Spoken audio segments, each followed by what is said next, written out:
Welcome back.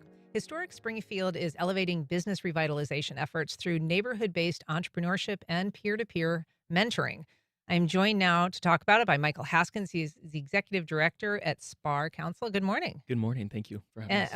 Thanks for being here. We're also joined by Patti Peeples, who is a business advisor and facilitator at Springfield Area Merchants and Business Association. Good morning, Patty. Good morning. Nice to have you back. Thanks. So, Patty, the last time you were on, we shared along with you some hard lessons that you learned in business. Mhm, You had a rental property in Springfield, maybe still have, mhm. that was occupied by squatters.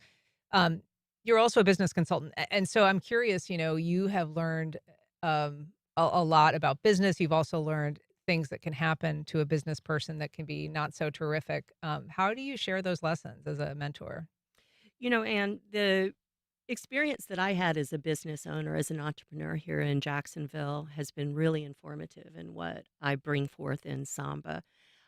When I was building and growing my own business, I partook in peer to peer mentoring and a variety of resources that were provided throughout the city of Jacksonville from SCORE, Chamber of Commerce, and private mentoring. And it was transformative for my business. I was able to build, scale, and eventually sell it and retire early.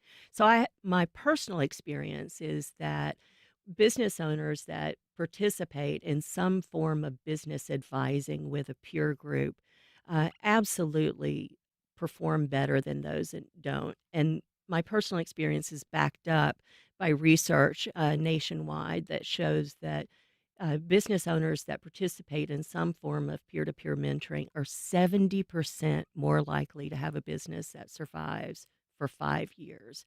So, when we were envisioning how we wanted to re energize Samba, the Business Association of Springfield, Michael, the board, and SPAR and I brainstormed that we wanted to bring peer to peer mentoring and an expertly curated educational series, as well as to raise the resilience of businesses that were participating in this and make them more able to roll with the punches of changing economic environment and a changing demographic. So that's what we're delivering.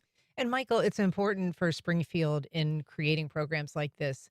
I mean, it is your stated goal at any rate to make sure that you're doing in a way that is inclusive and is recognizing and fostering the existing businesses and residents of Springfield as opposed to kind of overlaying new businesses that are just kind of parachuting in and while you want new business, making sure that existing businesses are shepherded and assisted is kind of a big part of what you're doing.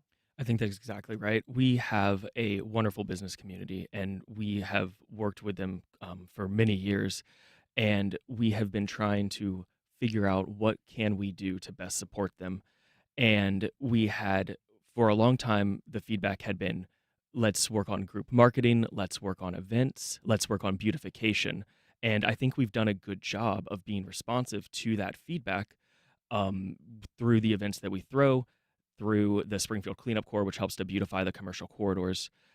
And we also have been doing grant making for a long time to those businesses to help with their facades.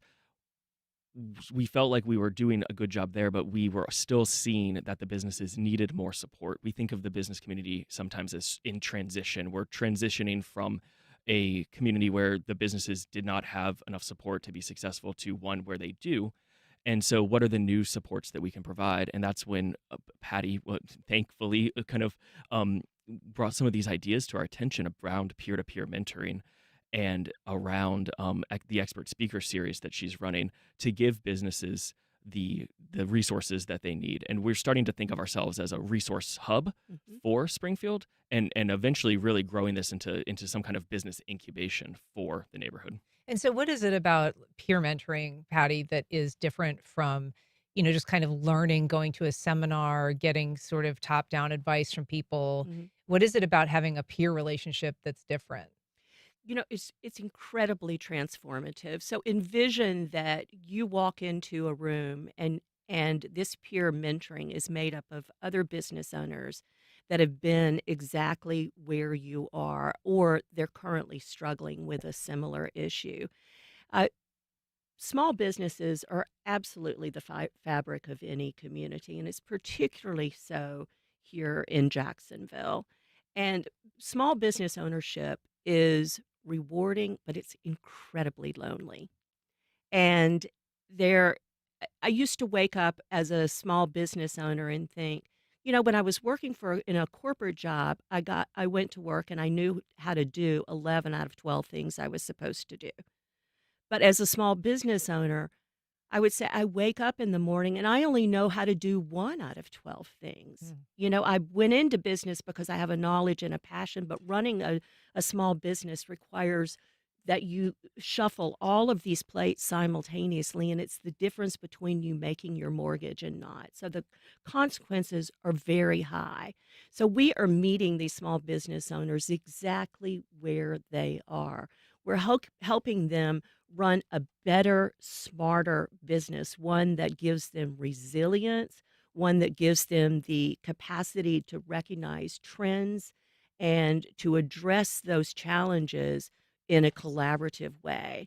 So you ask how we do it. We every other month we run what's called a mastermind like process, and this is a specific uh, a process where a small business owner brings a real challenge. Maybe they are changing exactly how their hiring is going to be rolled out, and they're looking for a different demographic of workers.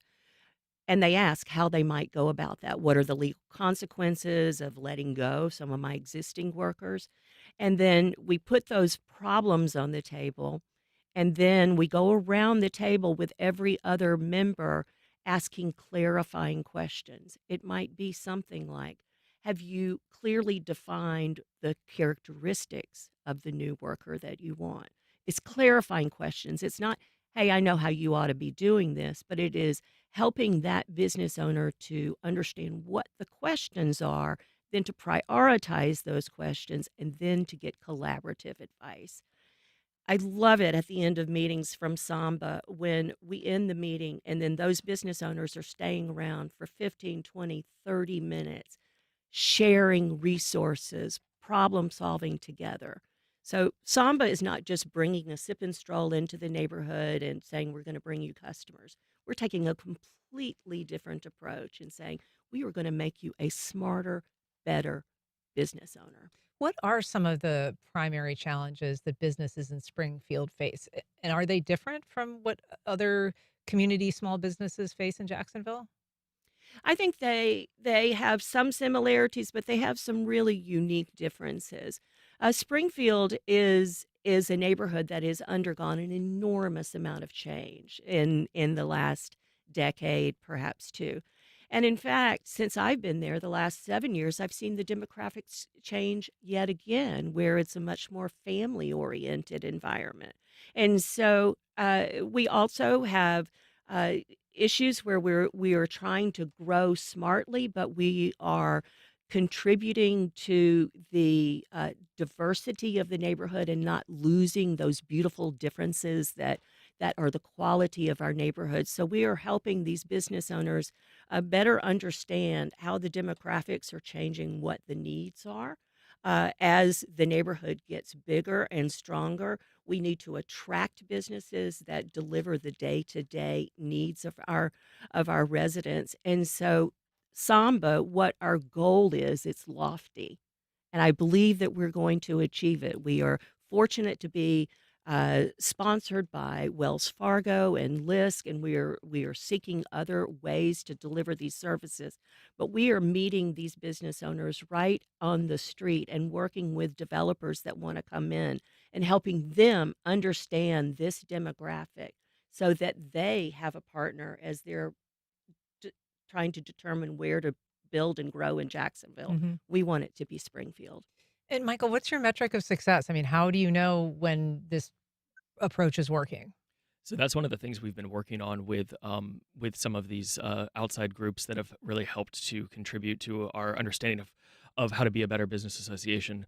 So we've been working with the Community Foundation, Lisk, and Wells Fargo to develop those metrics and to figure out what works best and how to measure it. We're looking at increased revenue. We're looking at resilience, which is survivability rates over time.